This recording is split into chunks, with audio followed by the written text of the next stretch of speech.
Hello everyone, and welcome to another beer review.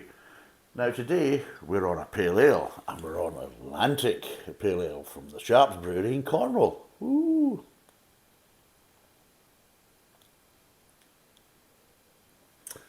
Now it's 4.5%.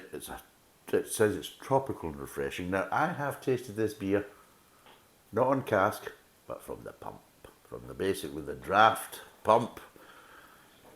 The top draw, as we say, the top draw draft. Yes, yes, and that's what we're doing. Yes. Now, I've been away. I've been in a few different places. I've been in Liverpool quite recently. Spent some time in Liverpool, and it's all right. I've had a few, but I'm all right. And I was in Guernsey as well, although they don't speak that way in Guernsey. Although I was speaking to a Yorkshireman in Guernsey, and he's doing quite a nice chap, so he was. So if, he probably won't be watching, but if he is, hello. And I tried this in draft. In the UK, people will probably know this, but people outside of the UK don't. We have a chains of hotels that are kind of used for kind of business and things like that. So we have. I've just hit the microphone, which is never a good idea. Tends to piss people off if you're on the.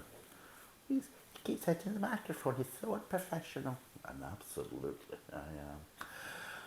But yes, there are these chains of hotels. You've got Travelodge and Premier Inn, and unfortunately, I tend to kind of frequent the Premier Inn, which you probably have seen in previous videos, because I've actually done some videos from the Premier Inn, but the lighting's so shit that it's absolutely dreadful. And the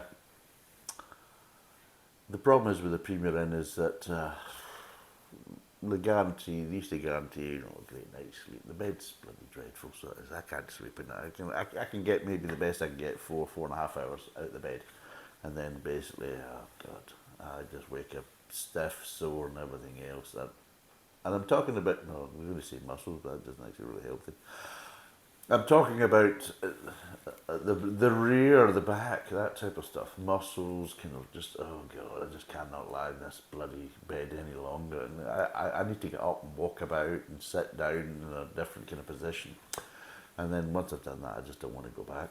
Because once you get that kind of relief, you think, oh, right, there we go, I'm feeling better now, there we go.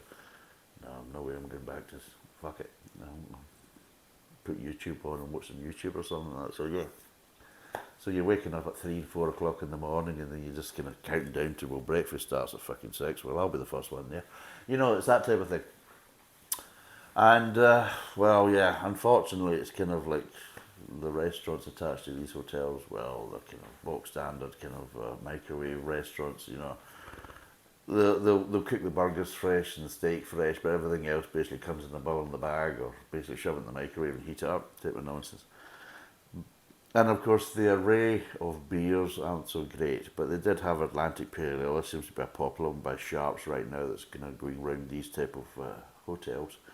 Because they usually have Doom Bar, which is a kind of sister kind of amber ale. But they've now got this Pale Ale Atlantic that's now basically been absolutely rammed. So I have tasted it on draft. I haven't tasted the bottle, so this will be the first time. And it's under £2 a bottle. It's 4.5%. I'm giving you all the kind of things like that. Now there's a bit of spiel on the back. So it says the Atlantic Ocean, dynamic and constantly moving. Well, there's a fucking ocean, for Christ's sake, Excuse me. Possesses an energy which shapes and inspires the way we brew. Jesus. Now I know that the Sharps Brewery is based in Rock, which is kind of northern Cornwall. And it's funny enough, the Rock area of Cornwall is the kind of, it's where all the kind of nouveau rich from London basically come down to buy holiday homes. So the prices are just ridiculous. Absolutely ridiculous. And they're all like, oh, it's so wonderful here. And the air's so good. And oh, it's so wonderful. And it's all this kind of, so it's all the arseholes that basically like living with arseholes that have basically bought holiday homes so they can go down there and still basically spend time with all the arseholes. It's lovely. And they would believe this shit in the back. They would think, oh, it's so true. It's like, oh, you can even taste a bit of the Atlantic Ocean in it. Oh, it's so tropical. Palm trees, coconuts, passion fruit, all the local fruits. Yeah. So apparently, Atlantic Pale Ale showcases the citrus aromas because when I think of citrus, I think of the rock in Cornwall. I really do. I think that's the place where I go to get my oranges. A lot of shit. And flavours of American hops without the intense bitterness sometimes associated with New World Pale Ales. Again, with New World Pale Ales, it's not really a bitterness, it's a sourness. Bitterness doesn't draw your cheeks together. That's sourness. Lemons are sour, they're not bitter. That's the thing. Molasses has bitter tones. Lemons don't. Lemons give you sourness, a sour lemon, not a bitter lemon. But this is the problem. And sometimes associated with New Orleans. So what does it say? Aroma, tropical fruit, hop, honey, malt, and a touch of candy floss. Which that's so natural, isn't it? You know. Because I remember the cases of all these award-winning traditional ales in the past, you know. And the first thing they always say, well, you know the best flavour that really does stand out is candy floss in our beer. Yeah, said nobody ever that made a traditional beer. Delicate sweetness, fruity, balanced. Finish clean, hoppy, linger. Now, the minute you say linger, that's back of the tongue. There you go. It's not bitterness, it's a sourness. There we go. We've done all this before. Food pairing, oh for fuck's sake. Now I've had this with food, so this will be a laugh. Let's see if it matches up with what I think. Works brilliantly with battered fish and mild cheese. Great as an aperitif. Oh, now that's a new one. There we go. We have a pale ale and it's great as an aperitif. Well, you can get a little glass like that. There you go. You'd be sitting there sipping there like some sort of bloody, what do you call it, mad priest. You're another communion, Father. Oh yes. You know, I mean, seriously. An aperitif. Ah, the French would love that. What are you having? When you come round for it? Because the French, I've been quite a lot of times in France and that, and they do like to kind of invite you around for an aperitif when you come round and that wee thing. And it's just a little drink and a chat, and then everybody buggers off and just go and has their evening meal. Not once have I ever had a beer as an aperitif, and not once has beer ever been actually offered to me. You know, they would come in and, what would you like? Would you like a wine? Would you like a cassis? You know, which is a mixture of Kia and basically a rosé or a white wine. That type of stuff, which is very popular. Cassis is a kind of a sweet blackberry liqueur, all that kind of stuff. So these are the type of kind of normal things. Or sometimes you might maybe to get other things, but you don't get. It's not spirits, and it's not beer. As aperitifs, it's usually kind of a wine-based one, and of course it can have maybe a kind of a liqueur added to it, a fruit liqueur. I mean, you can have ones with triple sec, which of course is the famous brand. Cointreau is really just a triple sec kind of orange liqueur, all that type of stuff. But no, never a beer. So there we go. So anyway, it's under £2 a bottle. It's 4.5%. Let's get it cracked open and see what it says. Oh. Woo-hoo.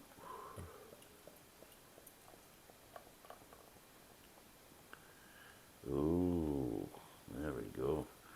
Almost like that woman that was in the pub when she poured it the last time. It was pissing everywhere. When I got the glass, it was absolutely soaking. Because there was streams running down every bloody side of it, so there was. She says, I'll leave that there and we'll just top it up. Yeah, a minute later, I'm still standing at the bar thinking, love, it's a fucking pale ale, you've just bloody poured. The only problem is, you've given me half a glass of foam. So what are you going to do? Because we can wait here, that ain't going to dissipate quickly. So she thought, right, well there you go, it's dissipated enough now. So she tops up, so there's foam just pissing everywhere. You mean, put it this way, my hands are wet, her hands are wet, the bloody table's soaking, everything, for God's sake, you know what I mean? So I used her menu to wipe it up. I thought, fuck you. You know what I mean? That'll sod you out. There we go. Do you want me to take the menu? No, love, I'm using the beer mat because the arsehole at the blooming bar can't actually pour a pint. It's me being that pleasant guest as usual. But there we go. For people that are looking, it's yeah, 1.5, maybe almost 2 finger head. It's kind of It's very clear. It's dark golden. It's not amber. It's kind of dark gold kind of colour hue. Smells. Well, you're getting malt and you're getting sweetness. Maybe a hint of fruit. I can see maybe what you're getting. Maybe a hint of candy floss because maybe a slightly burnt sugar kind of smell, kind of, you know, dry, heated sugar kind of smell. Right, let's see what it tastes like.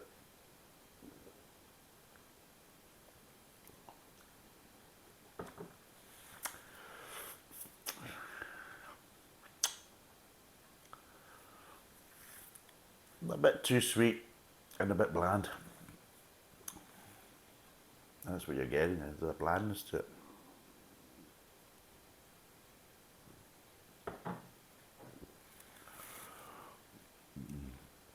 Tropical fruit, aromas, no, I'm not getting that. Honey malt, no. Delicate sweetness and fruity balance, not really getting that. There is a sweetness to it, and it seems to be the only thing it's got, really. Yeah, it's sessionable, very easy to drink, not very hoppy. Yeah, maybe a little, you could see maybe a little honey tones there and that type of stuff, but I don't really, I mean, I'm getting kind of accents of honey, but I'm not associating the sweetness with the honey, so they're kind of a bit kind of disjointed. It's almost as if like, well, if you added something to give honey tones, because they're not providing any sweetness.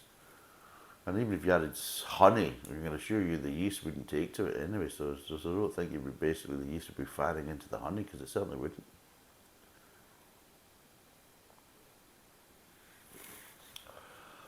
But yeah, there's an underlying sweetness from start to finish. And it's quite a sweet finish as well. Quite a sweet start.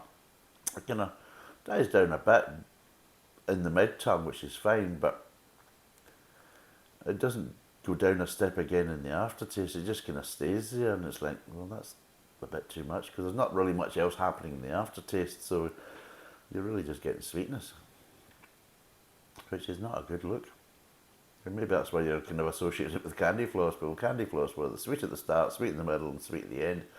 Yeah, maybe that's why you're saying it's candy floss. It's like, well, it's nothing else, it's just sweet, there you go. It's a sweet malty liquid, there you go. It's the best way to describe it. With a slight kind of hint of something that we're going to say is hops and fruit, but you really can't determine what it is.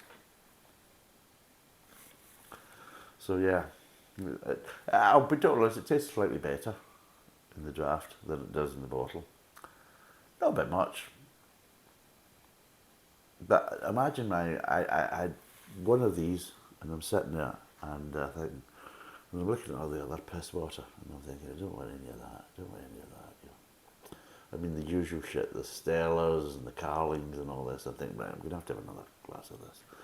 So I had another glass of that and I'm thinking, oh, this is unbelievable. So I went to the toilet. Now the problem with the bar, there's a big part with the bar like that, and there's a little bit that just goes round the corner on the way through to the toilet. So as of course I'm going to dawn my way through to the toilet, and I'm like, how you bastards? Because I'm sitting there and I notice there's a pump. In other words, there's a cask. So you see, but the problem is, so the way it is, I can't quite see what it is because there's people around about, but just, you know, I can see the actual traditional cask pump. So I go to the toilet, wash my hands, because I'm that type of guy, you know. I'm eating, you know, it's a restaurant. So I come back out with my nice clean hands, and I get up to the bar and think, what have they got here? Oh, they've got Doom Bar on cask. And I'm drinking this on draft. You know, there's occasions like, ooh, did you feel that? Ooh, what was the kick in the balls, you know, like, you know, I think, ah, yeah. Right, so I thought, right, can we have 2 pints of the Doom Bar in the bottle? No, I've on cask. Now you can see why she was probably saying the bottle, because she's probably thinking, oh, bottles. You think I'm bad with this stuff at the draft? You need to see what I do with this shit. And of course, it being in up north, it's got a sparkler on it. You don't get that down south, you know what I mean? So you got a proper sparkler, so that's going to give it a workout for the start. You know what I mean? Although I'm used to cask ales, I prefer cask ales with a sparkler. And my mate Adrian, who's born and bred in the south, so he's weak as water.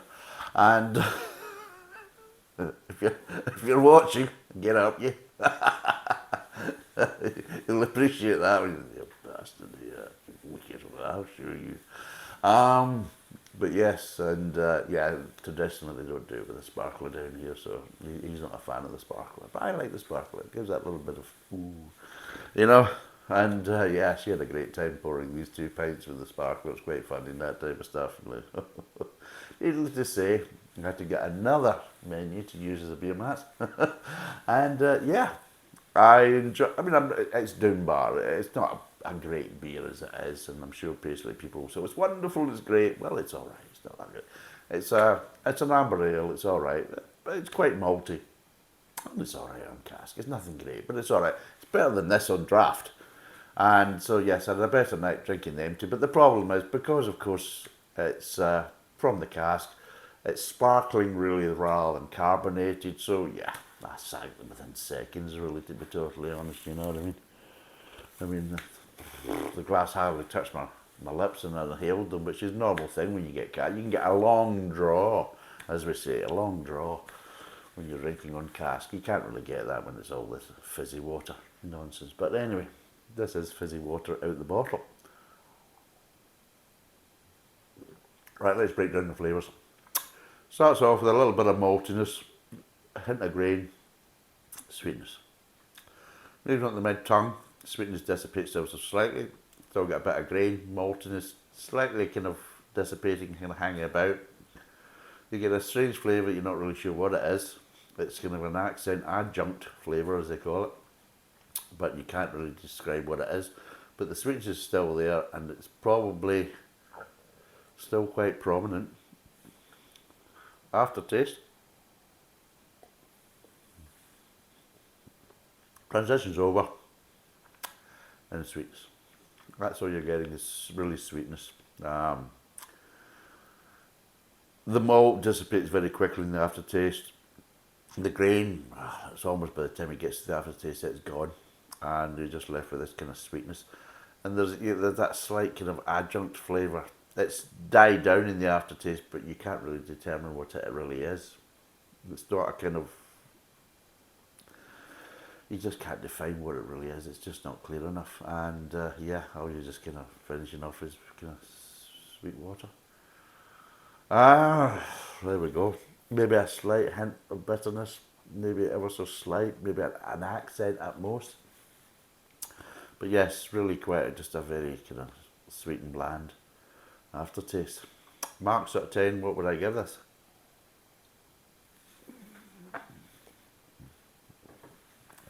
Well, I've got to kind of put it in the same league. It's probably slightly better than the likes of Carling and Stella and Foster's and all that kind of crap. But it's in this kind of same vein for me.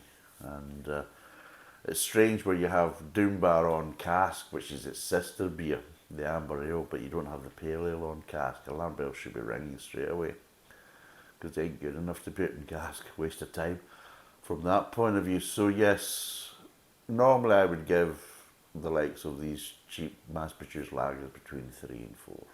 That's the best I can give them. This is maybe slightly a bit better, but it's still below average, so I'm going to give it a 4.5. So it's a 4.5 out of 10. Would I recommend it? Well, if you're in the Premier Inn and you're in the restaurant, if there's nothing else, if you don't, check for Dunbar on cask. If they've got it in cask, go for that. If they don't and they just have piss water everywhere else, then yeah, I'd go for it on draft. In bottle, I think it loses a little bit in bottle. It's okay, but nothing really great. So I wouldn't really recommend it, but it's all right. But anyway, thanks for watching. Cheers, and bye for now.